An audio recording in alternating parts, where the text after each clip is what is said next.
ನಮಸ್ಕಾರ ಸ್ನೇಹಿತರೆ, ನನ್ನ ಯೂಟ್ಯೂಬ್ ಚಾನಲ್ ವೀಕ್ಷಕರಿಗೆ ಇವತ್ತು ನಾನು ನಿಮ್ಮೊಂದಿಗೆ KSRTCಯ ಕೆಲ ಮಾಹಿತಿ ಹಂಚಿಕೊಳ್ಳಕ್ಕೆ ಇಷ್ಟಪಡ್ತೀನಿ. ಇನ್ನೂ ಯಾರಾದರೂ ನನ್ನ ಚಾನಲ್ನ ಸಬ್ಸ್ಕ್ರೈಬ್ ಮಾಡಿಲ್ಲ ಅಂತಂದರೆ ಸಬ್ಸ್ಕ್ರೈಬ್ ಮಾಡಿಕೊಳ್ಳಿ.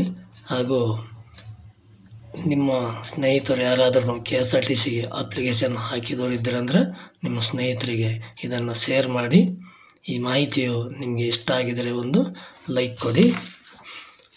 ಏನಪ್ಪ ಅಂದರೆ, ಇನ್ನು ಕೆಲವೇ ದಿನಗಳಲ್ಲಿ KSRTC ವೆರಿಫಿಕೇಷನ್ನು ಸ್ಟಾರ್ಟ್ ಮಾಡ್ತಾರಂತ ಮಾಹಿತಿ ಸಿಗ್ತಾ ಇದೆ.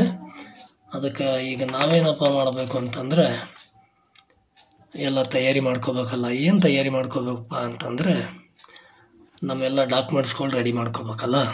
ಅದಕ್ಕೆ ಯಾವ್ಯಾವ ಡಾಕ್ಯುಮೆಂಟ್ಸ್ ರೆಡಿ ಮಾಡ್ಕೋಬೇಕು ಅಂತಂದರೆ, ನಾವೇನು 14/2/2020 ಈ ಲಾಸ್ಟ್ ಡೇಟ್ ಇತ್ತಲ್ವ KSRTC ಅಪ್ಲಿಕೇಶನ್ ಹಾಕಕ್ಕೆ, ಆ ಡೇಟ್ ಒಳಗಡೆ ನಮ್ಮದೆಲ್ಲ ಸರ್ಟಿಫಿಕೇಟ್ಗಳು ಆ್ಯಕ್ಟಿವ್ ಆಗಿರಬೇಕು, ಅಂದರೆ ಚಾಲ್ತಿಯಲ್ಲಿ ಇರಬೇಕು. ಇವಾಗ 2020, ಇವಾಗ 2024 4 ವರ್ಷ ಆಯಿತು. ಎಲ್ಲ ವ್ಯಾಲಿಡಿಟಿಗಳು ಮುಗಿದೋಗಿದಾವಲ್ಲ, ಏನು ಮಾಡೋದು, ಇವಾಗಿನ ಹೊಸದು ನನ್ನ ಕಡೆ ಹಳೆಯಿಲ್ಲ ಅಂತ ನೀವು ಅನ್ಕೋತೀರಿ. ಅಂಥ ಟೈಮಲ್ಲಿ ನೀವು ಒಯ್ದು ಕೊಟ್ಟಿಲ್ಲ ಅಂದರೆ ಅವರು ವೆರಿಫಿಕೇಷನಲ್ಲಿ ಫೇಲ್ ಮಾಡುವ ಚಾನ್ಸಸ್ ಜಾಸ್ತಿ ಇರ್ತದೆ. ಅದಕ್ಕೋಸ್ಕರ ಹಳೆಯವೂ ಆಮೇಲೆ ಹೊಸವನು ಎರಡೂ ಅವ್ರನ್ನ ಒಯ್ದು ಕೊಡ್ಬೇಕಾಗ್ತದೆ. ಅದಕ್ಕೆ ಏನೇನು ಸರ್ಟಿಫಿಕೇಟ್ ಬೇಕಾಗ್ತದಪ್ಪ ಅಂತಂದರೆ, ಫಸ್ಟಿಗೆ ಬೇಕಾಗೋದು SSLC ಅಂಕಪಟ್ಟಿ. ನಾವು 10ನೇ ಕ್ಲಾಸ್ ಏನು ಪಾಸ್ ಆಗಿರ್ತೀವಲ್ಲ ಅದನ್ನು ಮಾರ್ಕ್ಸ್ ಕಾರ್ಡು. ಆಮೇಲೆ ಎರಡನೇದು ಏನಪ್ಪ ಅಂತಂದರೆ ಆಧಾರ್ ಕಾರ್ಡ್ ಇಲ್ಲಾಂದರೆ ಪ್ಯಾನ್ ಕಾರ್ಡು, ರೇಷನ್ ಕಾರ್ಡು, ಈ ಥರ ಗೌರ್ಮೆಂಟ್ದು ಯಾವುದೋ ಒಂದು ID ಪ್ರೂಫ್ ಇರೋದು ಕಾರ್ಡ್ ಬೇಕಾಗ್ತದೆ ನಮ್ಮ ಐಡೆಂಟಿಫೈಗೋಸ್ಕರ. ಆಮೇಲೆ ಮೂರನೇದು ಜಾತಿ ಮತ್ತು ಆದಾಯ ಪ್ರಮಾಣ ಪತ್ರ ಬೇಕಾಗ್ತದೆ. ಆಮೇಲೆ 4ನೇದು ಕನ್ನಡ ಮಾಧ್ಯಮ ಪ್ರಮಾಣ ಪತ್ರ.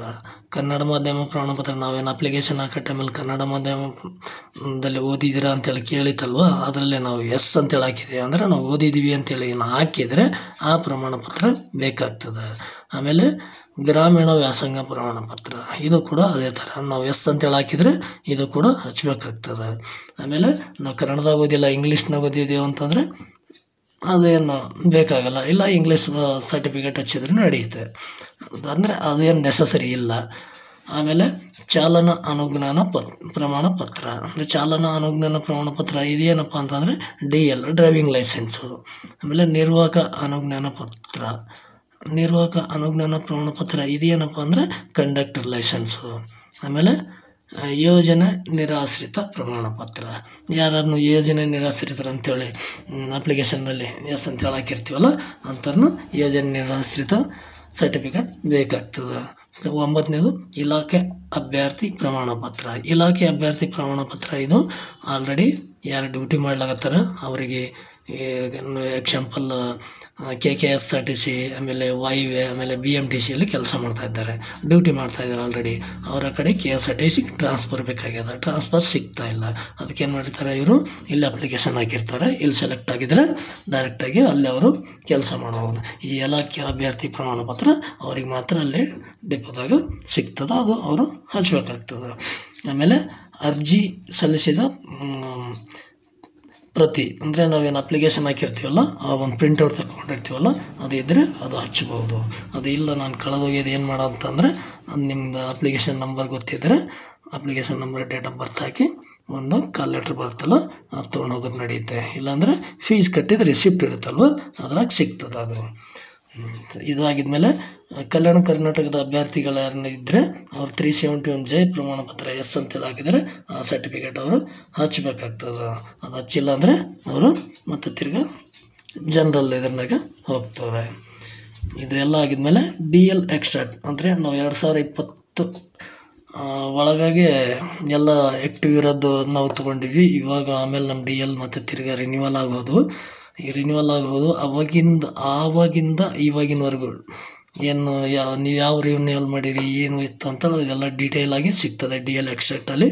ಆ DL ಎಕ್ಸ್ಟ್ರಾಕ್ಟ್ ಹಚ್ಚಬೇಕಾಗ್ತದೆ. ಈ DL ಎಕ್ಸ್ಟ್ರಾಕ್ಟ್ ಎಲ್ಲಿ ಸಿಗ್ತದಪ್ಪ ಅಂತಂದರೆ, ನೀವು ಆನ್ಲೈನ್ದಾಗ ನೋಡ್ಬೇಕಾದ್ರೆ ಪರಿವಾಹನದಾಗ ಸಿಗ್ತದೆ. ನೀವು ಆನ್ಲೈನ್ ಮುಖಾಂತರನೂ ಪ್ರಿಂಟೌಟ್ ತಗೋಬೋದು, ಇಲ್ಲಾಂದರೆ RTO ಆಫೀಸ್ಗೆ ಹೋಗಿ ಒಂದು ಅಪ್ಲಿಕೇಶನ್ ಕೊಟ್ಟರೆ ಅವರು ತೆಗೆದುಕೊಡ್ತಾರೆ. ಅದೇ ರೀತಿ ಕಂಡಕ್ಟರ್ ಲೈಸೆನ್ಸ್ ಕೂಡ ಎಕ್ಸ್ಟ್ರಾ ಬೇಕಾಗ್ತದೆ. ಆಮೇಲೆ SC ST ಆಮೇಲೆ ಕ್ಯಾಟಗಿರಿ 1 ಈ ಅಭ್ಯರ್ಥಿಗಳಿಗೆ ಆದಾಯ ಪ್ರಮಾಣ ಪತ್ರ ಏನು ಕಡ್ಡಾಯವಲ್ಲ, ಇವ್ರು ಬರೀ ಜಾತಿ ಸರ್ಟಿಫಿಕೇಟ್ ಮಾತ್ರ ಕೊಟ್ಟರೆ ನಡೆಯುತ್ತೆ.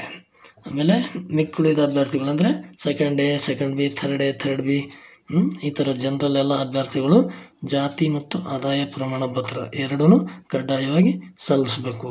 ಇವ ಜಾತಿ ಮತ್ತು ಆದಾಯ ಪ್ರಮಾಣ ಸಲ್ಲಿಸಿಲ್ಲ ಅಂತಂದರೆ ಇವರನ್ನು ಜನರಲಲ್ಲಿ ಕನ್ಸಿಡರ್ ಮಾಡ್ತಾರೆ. ಆಮೇಲೆ ಇತ್ತೀಚಿನ ಒಂದು 4 ಭಾವಚಿತ್ರಗಳು, ಪಾಸ್ಪೋರ್ಟ್ ಸೈಜಿನ ಭಾವಚಿತ್ರಗಳು ಬೇಕಾಗ್ತವೆ. ಇವೆಲ್ಲ ಸರ್ಟಿಫಿಕೇಟ್ಗಳು 14/2/2020 ಅದರ ಹಿಂದೆ ಚಾಲ್ತಿಯಲ್ಲಿ ಇರಬೇಕು.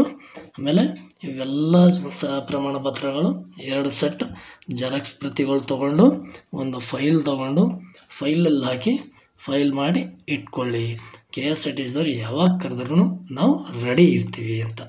ಆಮೇಲೆ ಅವರು ಅಪ್ಲಿಕೇಶನ್ ಕರೆದಿದ್ದಾಗ ನಾವು ಇವುಗಳನ್ನೆಲ್ಲ ಹುಡುಕಾಡ್ಕೊಂಡು ಎಲ್ಲೆಲ್ಲಿ ಇಟ್ಟಿವಿ ಅಂತ ಹುಡುಕಾಡ್ಕೊಳೋದು, ಒಂದು ಕಳೆದೋಗಿರ್ತದೆ, ಒಂದು ಸಿಕ್ಕಿರಲ್ಲ, ಆವಾಗ ಹಂಗೇನೆ ಹೋಗಿರ್ತೀವಿ. ಅವ್ರೇನು ಮಾಡಿರ್ತಾರೆ, ಅದು ಇಲ್ಲ ಇದು ಇಲ್ಲ, ನೀನು ಇದ್ರಾಗ ಎಸ್ ಹಾಕಿದಿ, ಇದು ತಂದು ಕೊಟ್ಟಿಲ್ಲ, ನೀನು ಜನರಲ್ ಕನ್ಸಿಡರ್ ಆಗ್ತೀಯ ಅಂತಾರೆ. ಆಮೇಲೆ DL ಎಕ್ಸ್ಟ್ರಾಕ್ಟ್ ತೊಗೊಂಡು ಬಾ ಅಂತಾರೆ. DL ಎಕ್ಸ್ಟ್ರಾಕ್ಟ್ ಕೊಟ್ಟಿಲ್ಲ ಅಂತಂದರೆ ಮತ್ತೆ ತಿರ್ಗಾ ತೊಗೊಂಡು ಬರ್ಲಿಕ್ಕೆ ಮತ್ತೆ ವಾಪಸ್ ಕಳಿಸ್ತಾರೆ.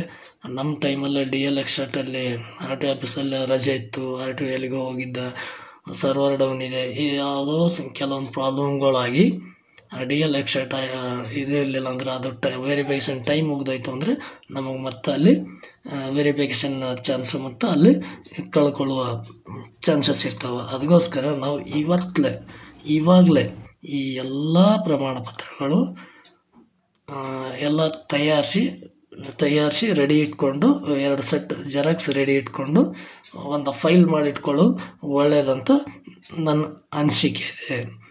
ಅವ್ರ KSRTCದವ್ರು ಯಾವಾಗ ಬೇಕಾದರೂ ಕರಿಬೋದು. ಅದರು ಬೆಂಗಳೂರಲ್ಲಿ ವೆರಿಫಿಕೇಷನ್ ಮಾಡ್ತಾರಂತ ಮಾಹಿತಿ ಸಿಗ್ತಾ ಇದೆ. ಇಲ್ಲಿ ಬೆಂಗಳೂರು ಶಾಂತಿನಗರಲ್ಲಿ ಕೇಂದ್ರ ಕಚೇರಿಯಲ್ಲಿ ಯಾವಾಗ ಮಾಡ್ತಾರೆ ಡೇಟ್ ಇನ್ನೂ ಕನ್ಫರ್ಮ್ ಆಗಿಲ್ಲ. ಡೇಟ್ ಕನ್ಫರ್ಮ್ ಆಗಿದರೆ ನಿಮ್ಮ ಜೊತೆ ನಾನು ಖಂಡಿತವಾಗಿ ಹಂಚ್ಕೊಳ್ತೀನಿ. ಧನ್ಯವಾದಗಳು.